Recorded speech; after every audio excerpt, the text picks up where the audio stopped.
Mr. President, we exercise our right of reply to one more attempt by the leader of Pakistan to tarnish the image of this august forum by bringing in matters internal to my country and going so far as to spew falsehoods on the world stage. While such statements deserve our collective contempt and sympathy for the mindset of the person who utters falsehood repeatedly, I am taking the floor to set the record straight.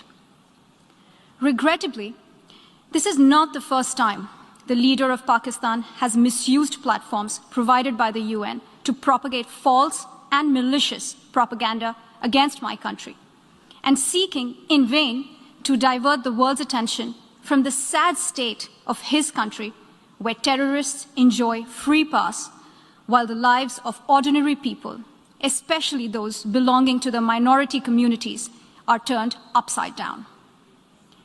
Mr. President, member states are aware that Pakistan has an established history and policy of harboring, aiding, and actively supporting terrorists. This is a country which has been globally recognized as one openly supporting, training, financing, and arming terrorists as a matter of state policy. It holds the ignoble record of hosting the largest number of terrorists proscribed by the UN Security Council. Mr. President, we marked the solemn occasion of the 20th anniversary of the 9/11 terror attacks just a few days back. The world has not forgotten that the mastermind behind that dastardly event, Osama bin Laden, got shelter in Pakistan. Pakistan leadership continues to glorify him as a martyr.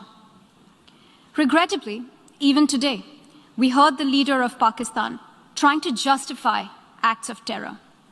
Such defense of terrorism is unacceptable in the modern world. We keep hearing that Pakistan is a victim of terrorism. This is the country which is an arsonist disguising itself as a firefighter.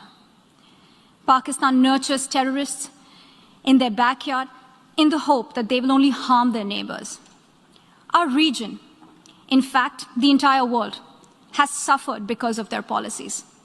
On the other hand, they are trying to cover up sectarian violence in their country as acts of terror.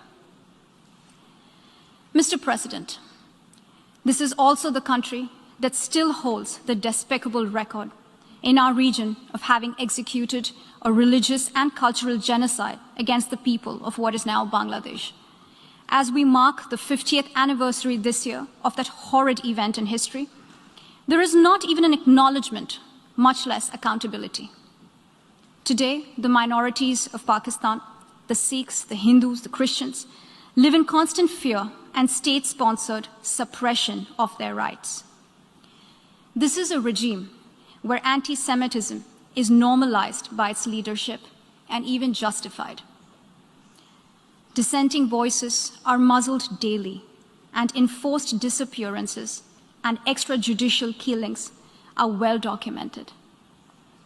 Mr. President, unlike Pakistan, India is a pluralistic democracy with a substantial population of minorities who have gone on to hold highest offices in the country, including as President, Prime Minister, Chief Justices, and Chiefs of Army Staff.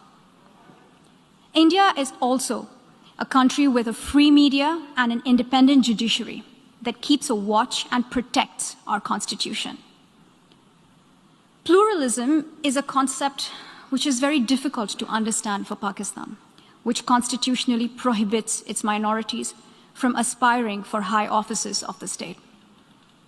The least they could do is introspect before exposing themselves to ridicule on the world stage. Finally, Mr. President, let me reiterate here that the entire Union territories of Jammu and Kashmir and Ladakh were, are, and will always be an integral and inalienable part of India. This includes the areas that are under the illegal occupation of Pakistan.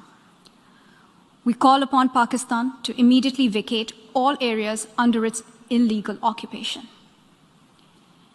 Mr. President, Allow me to be categorical about India's position.